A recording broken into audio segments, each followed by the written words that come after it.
Not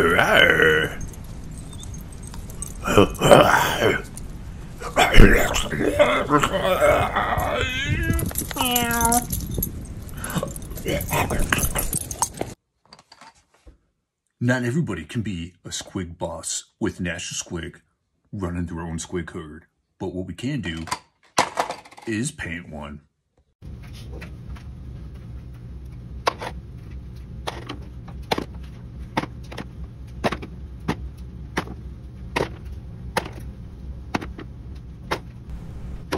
Here's just a big tossing compilation of all the colors that I'm going to be using on this model coming up here. And really, it's just the basis. Use any of them that you really like. Now, when I first saw this model, I thought I definitely wanted one or two of them. I really wanted to real kickstart my Gits army again. I had a pretty good size of it going, but the new book, this new model, it was the squigs I wanted to go heavy on. I really didn't know what direction I wanted to go until I saw that box art, and they just had like this cool glow coming off of the armor.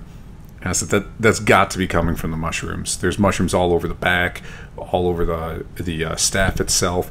So what I did is I took a void blue and a brilliant green, and I used those to cover about 90 or so % of the sickle and the shoulder pads.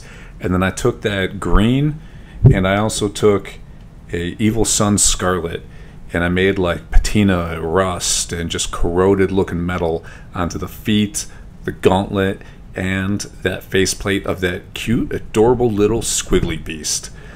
And what this is hopefully going to do, I've used it a fair amount recently here in the past, is if you do a real thin metallic over it, it's going to shine through as rust, you know, but it's still really going to read that heavy metallic on top. And here I'm starting to hit some of the highlights, and you really want to make sure that you're thinking about where is the glow coming from. It's coming from those mushrooms that are, for the sickle, it's underneath it. For the armor, it's kind of like sitting up on top of it and a little bit in the back on that big pouch that he has. So I'm taking a spectral glow for the blue, leaf bud green for the green, and wild rider red. And I'm just going to do little highlights. When you get to the gauntlet and the faceplate, you want to find them into the recesses where water would settle, where blood and guts would just accumulate and sit on it and just really corrode that armor down. For the feet, yeah, it's going to be over most of it. I just imagine goblins, they don't really keen on polishing their armor. And then on the next step, I've really liked this Gray Knight steel. It's got a fair amount of blue in it, so I thin it down a lot more than I normally would, and I give it one real good thin coat over everything. If it really needs it, it's not really holding up, there'll be a second coat coming on. The reason for it being thin, as I was stating, is just so that all that work that you did, all those nice highlights, they read through all of that metallic. I'm really liking how this looks. Now we move on to the faceplate. And I use this brass scorpion, and that just works so well with these reds and oranges underneath it, and it just reads so nice. And on the other half of his faceplate, I did switch over to using lead belcher. I just wanted a little bit of a variance there.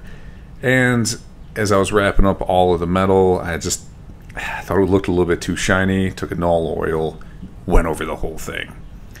Here I'm just doing a little bit of work on the staff. There was really nothing special on it. There's a Rhinex hide for a base, bruise purple for a little bit of color variance, and then like an ash brown. That's going to give that final highlight that you'll see here at the end. Now that everything else is starting to dry, I just give a little bit more of a null oil on this. I kind of thought it needed a little bit more shading. And then I'm going to pick up here on the mushrooms. Now the mushrooms, all the fungus on this whole thing, they're going to be done in the same way that the glow underneath the armor and the rust and the patina underneath the armor are done. So I'm going to take that same blue, the same greens, the same reds. The difference I'm going to do is 100% coverage on all the mushrooms. And so make sure they're getting all of them from the satchel. And once you get to the satchel, I'm alternating between them. I did keep to the blue on the staff to show the glow coming up to the sickle itself. And I even did the red on the fungus that he's stepping on, and that kind of helped spread the color out and move your eye across this mini, to me, I felt. Now when we go to the robes, not a focal point of the Mini, but I still wanted to really give it a little bit of detail. So I just simply took a gray black, went over some of the high points. I covered maybe about 70% of this. I really did like the primer that I used on this by AK, so I really wasn't concerned about getting a thin coat of black over top of it. Maybe that really would have taken it to a next step, is to add a little bit more depth to it. But for now, I'm pretty darn happy with this. And as we started working through this, I really wanted to keep some of the color scheme going through it, and blue just really being a good focal point on this Mini. I took intermittent blue. It's a nice blue-gray, hit the high edges of the hood, a little bit on the robe itself, kind of down towards the base. And now I'm going to do some hatching that's more towards the front of the hood, add a little bit more texture, almost like a little bit more wrinkles. And just to be honest, I love hatching. Find it on a lot of my Minis, especially the bigger ones, to show detail on the skin and some texture on the skin. Just a technique I love. Whichever technique you love, go for it. Go wild. When we get over to the squig itself, time for the teeth and the bodies, the real meat and bones of how nasty this guy is. So Games Workshop in the new Gits book had a really cool concept coming out with this like pitch blacked out mouth, all the teeth, and just real subtle highlights going across it. Guarantee they're not the first ones to do this. I'm not saying they innovated it, but I liked it. So I took a bruised purple. I did, almost about 80% coverage on the teeth, and the other coat of just really bit small on the highlights.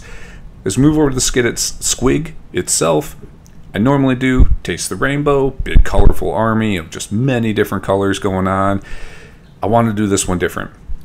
And I just thought that a squig with flesh tone would just really look eerie, creepy, and just give a different meaning of like maybe I'm the boss.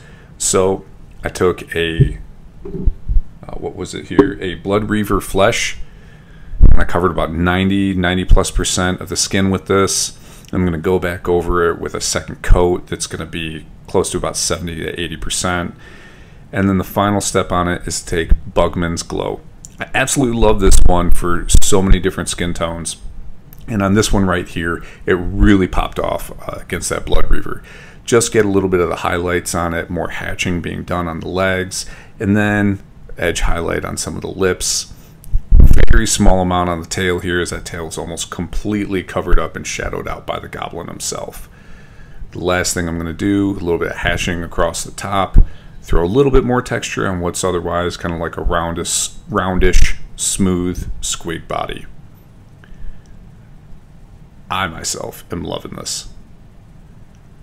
If you've done a model like this and you've done techniques that kind of step this up, improve it, or your little spin on it, please throw it down below. I'd love to see it. One of the final steps that I'm doing here, one that I real often forget, and I need to step up on this. I take the same colors I used for the basing, which is a Brian X hide and an orange brown, and I just throw mud and grime streakings at the bottom. Really try not to go overboard on this. I don't want it to take over the cloak. Just on the sides, by the feet, throw a little bit of highlighting. So when someone notices it, it's just really going to be like, oh, a little bit of extra detail. Okay. I almost walked away from this Mini completely forgetting to do the satchel. So I'm going to take that same brown that I did the staff and the base and the mud with and the leather, mix it up with a little bit of light brown that I just had randomly on my wet palette that worked. Don't really do that too often, but it worked. Did a little bit of like a fake wet blending on it, and then some hatching going across on the leather straps of the squig to show that it's really aged, ready to snap at any minute, and which would bring your certain doom if you're standing in front of it in a D6 plus 10 range. And here we go, the final glamour shots. When you put a squig herd in front of this guy, I really loving the way that this feels. The only thing I'm still going to do is I'm still going to put some green slime on the base, but I want to wait till I have about 10, 15 at least more minis built up on this before I start mixing up a whole batch of water effects with that slime. I'm going to do a whole video on that, just different types of basings. But man, personally I felt this turned out great. Can't wait to see what everybody else has for their minis of this one here. All right.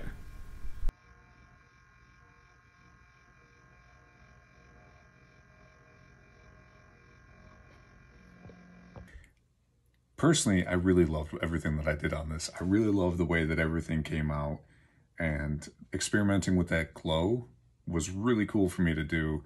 If you have anything that you've done like that, please comment below. Please let me know your techniques, some references that you've done.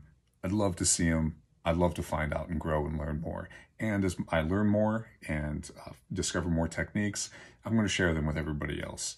So please share away. I'm going to keep on sharing. I want to learn and grow with everybody else here.